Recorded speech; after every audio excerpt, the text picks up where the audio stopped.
لو انت بتسمعني دلوقتي يبقى انا لسه عندي فرصة اخيرة اني اوصل قصتي قبل ما كل حاجة تنتهي.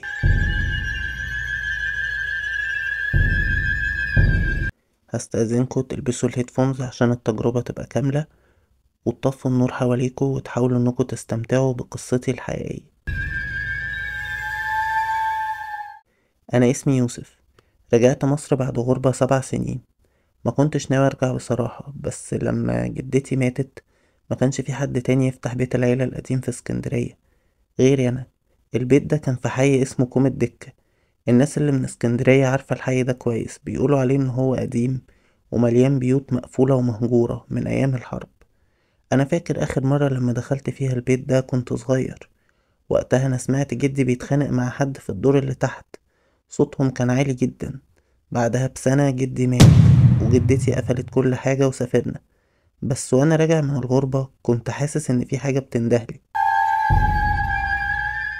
مش مجرد شوق للبيت، لأ، كان إحساس غريب، نداء غريب جوه دماغي، كأنه صوت بيقولي ارجع يا يوسف ارجع. وصلت البيت الساعة 2 بالليل. الشارع كان ضلمة ومفيهوش غير صوت البحر البعيد. كل الشبابيك كانت مقفولة. وأنا بفتح الباب حسيت كأن في حد من جوه البيت بيتنفس، كأن البيت نفسه هو اللي بيتنفس. رحت ضحكت على نفسي وقلت أكيد ده تراب ولا هوا. بس وأنا داخل لقيت ريحة كأنها بخور قديم. مش بخور عادي، بخور تقيل يخنق. أول ما نورت النور اللمبة كانت بترعش. خدت كام مرة كده وميض على ما سبتت. أنا كنت ببص حواليا، كل حاجة زي ما كانت بالظبط. نفس العفش، نفس الساعة اللي دايما واقفة على 3 و17 دقيقة، نفس الصور اللي على الحيطان. بس صورة واحدة كانت مختلفة.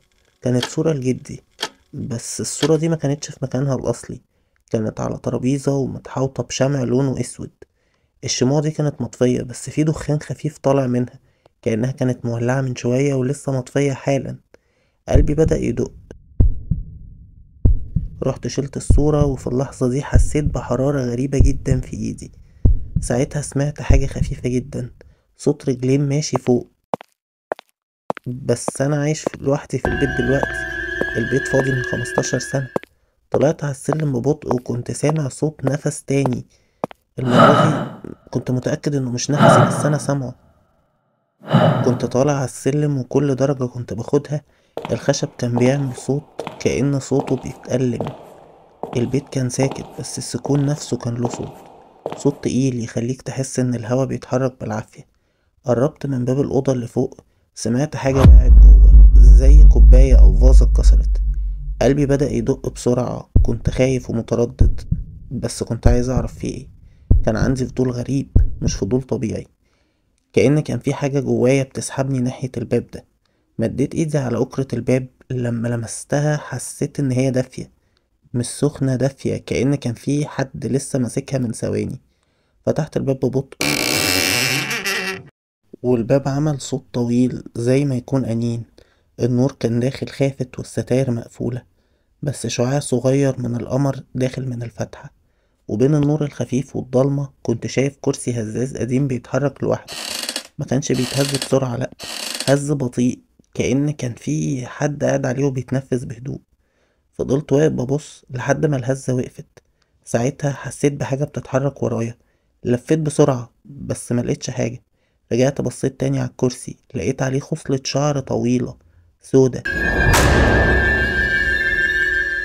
كانت ملفوفة بشريطة حمراء. أنا دخلت قعدت أدور في الأوضة على أي حاجة، ولما وصلت للدولاب وأنا بقفله لقيت فيه ورقة قديمة صفرة وقعت منه. الورقة دي كانت مكتوبة بخط ايدي انا، مش عارف ازاي. الورقة كان مكتوب فيها مهما حصل ما تنزلش الأوضة اللي تحت. انا فضلت قاعد في الأوضة اللي فوق وانا منهار مش عارف اعمل ايه. عدت حوالي ساعة او اكتر، الورقة في ايدي ودماغي عمالة بتلف. مين اللي كتبها وازاي مكتوبة بخطي؟ انا حاسس ان البيت نفسه بيتنفس، كل حيطة فيه بتراقبني. نزلت لتحت وانا حاسس ان في حاجة تحت السلم بتتحرك. كل خطوة كنت باخدها النور في الدور الأرضي كان بيضعف أكتر. لما وصلت تحت ريحة البخور رجعت تاني، بس المرة دي كانت أقوى، كأن في حد مولع حاجة دلوقتي حالا. الأوضة اللي تحت دي كانت أوضة جدي، كانت دايما مقفولة، وجدتي كانت بتقولي وأنا صغير: ما تدخلهاش يا يوسف، دي مش ليك. الباب كان مقفول بمفتاح، القفل بتاعه مصدي. طلعت رزمة المفاتيح القديمة من الدولاب وفضلت أجرب واحد ورا التاني لحد ما في واحد أخير فتح معايا. أول ما دخلته ولفيته سمعت صوت القفل وهو بيزيق، والباب بيتفتح ببطء. أول ما فتحت الهوا اللي خرج من الأوضة كان بارد بشكل مش طبيعي، وريحتها زي ما يكون فيها حد مقتول من زمان.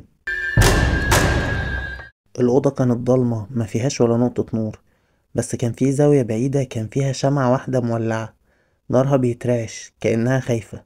قربت منها لقيت قدامها دفتر قديم وغلافه مكتوب عليه اسم جدي. بدأت أقرأ. كان مكتوب: اللي عايش في البيت ده مش احنا لوحدنا، في أرواح قديمة مشيت بين الحيطان بتستنى الندى. لازم يتعمل الطقس كل سنة، وإلا هيرجعوا ياخدوا اللي باقي من الدم. قلبي وقع. رجعت الورقة مكانها وكنت ناوي أطلع وأقفل الباب ده للأبد، بس وأنا برجع لورا الشمعة اتطفت لوحدها.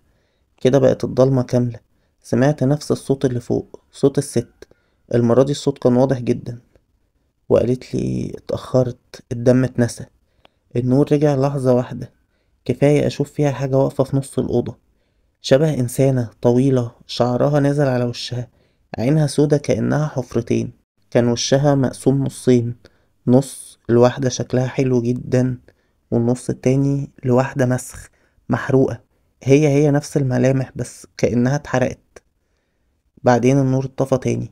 أنا اتجمدت مكاني وبدأت إني أسمع همهمات حواليا، أصوات كتيرة بتتنفس مع بعضها كأن الأوضة فيها ملايين الأرواح. مديت ايدي للموبايل اشغل الكشاف بسرعة، بس الكشاف منورش في حاجة غير في حاجة واحدة قدامي. كان شخص بوشي، ايوه وشي انا واقف قدامي بيبصلي بابتسامة ميتة. انا ما كنتش فاهم اي حاجة، انا ايه اللي انا شايفه ده؟ ازاي اشوف شخص بنفس وشي واقف قدامي؟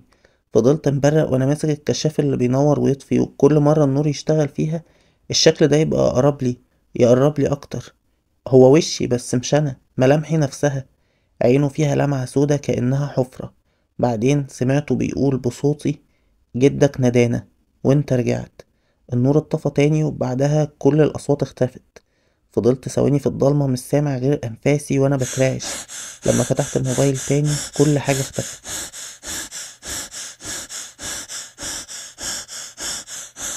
حتى الدفتر. بس على الأرض كان في علامة مرسومة بالدم، دايرة صغيرة جواها رموز غريبة. طلعت أجري من الأوضة، قفلت الباب وقعدت في الصالة أحاول أستوعب اللي حصل. كنت مفزوع مش عارف أتلم على أعصابي. بس وأنا قاعد سمعت صوت الورق بيتقلب لوحده فوق في الدور التاني. ما بقتش قادر أطلع، بس الفضول كان بيشدني تاني. طلعت وأنا بقدم رجل وبأخر رجل. فعلا لقيت الورقة اللي بغطي على الترابيزة مفتوحة، بس المرة دي كان مكتوب تحتها: الطقس ناقص، لازم الدم. انا حرفيا حسيت بدوخة، ايدي اليمين بدأت تسخن، ولما بصيت لقيت نقطة دم طالعة من كفي من غير اي جرح، زي ما يكون الدم بتاعي بيستجيب. بدأت اسمع همهمات حواليا، الست صوتها رجع تاني، بس المرة دي كان معاها اصوات كتيرة، اصوات رجالة واطفال، واصوات كتيرة جدا كأنهم 1000 روح بيتكلموا بلغة مش مفهومة. فجأة كل الشمع اللي في البيت ولع لوحده، بنفس الترتيب اللي في الصورة اللي كانت حوالين جدي. اتجمعت النيران على شكل دايرة في الصالة، وجوه الدايرة ظهرت الست دي تاني.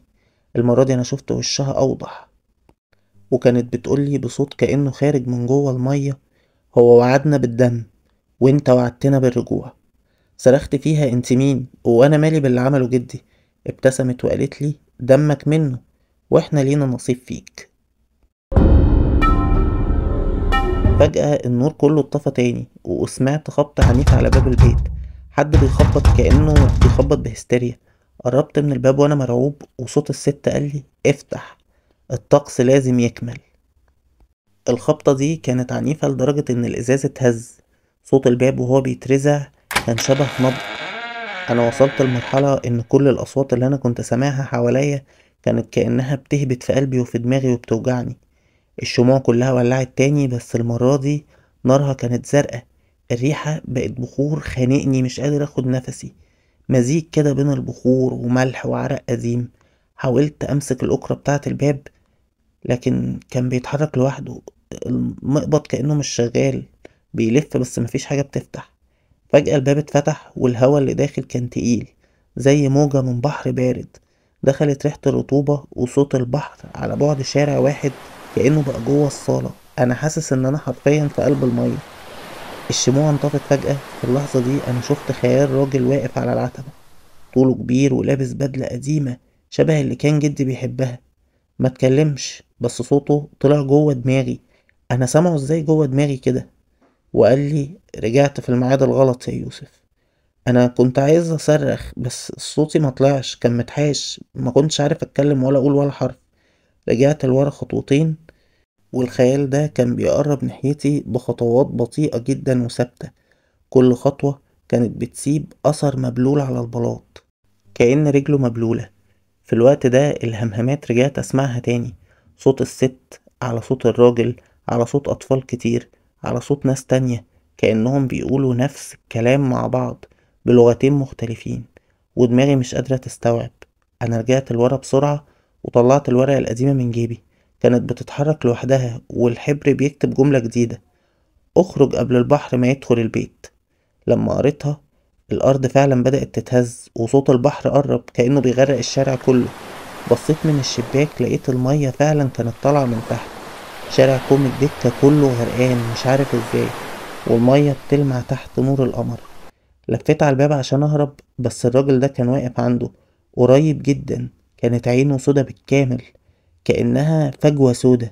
مد ايده عليا وقال لي جملة واحدة غيرت كل حاجة: البيت مش بتاعكم، احنا اللي عايشين فيه من الأول. الدنيا اتقلبت. المية بدأت تدخل البيت وصوتها بيخبط على الحيطان كأنها أنفاس.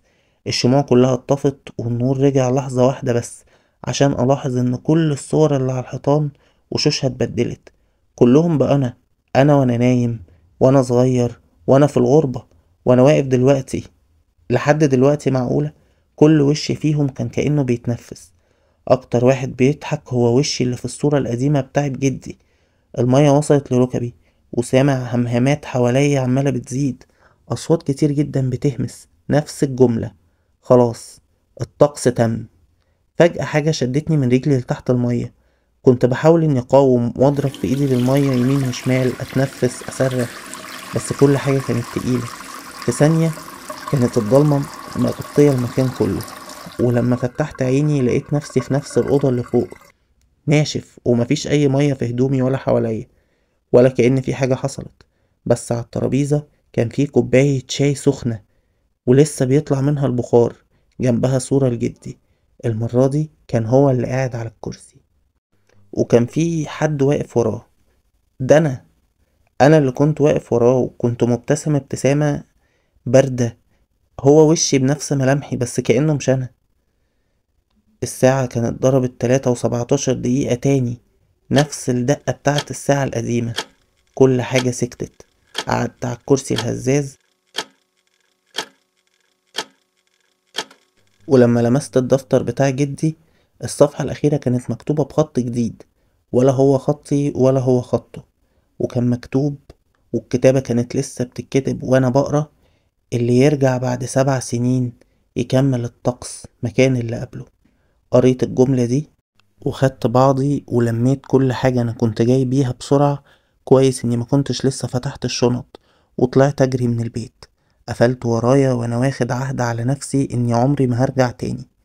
بس ما اكدبش عليك يا راوي، لحد النهاردة ولحد اللحظة دي أنا كل يوم بنام فيها أنا بقوم على كابوس وأنا شايف الست دي، وحاجة جوايا أو الست بيقولولي: ارجع يا يوسف، ارجع كمل الطقس السنة دي قبل ما نغضب ونظهر لك مكان ما انت.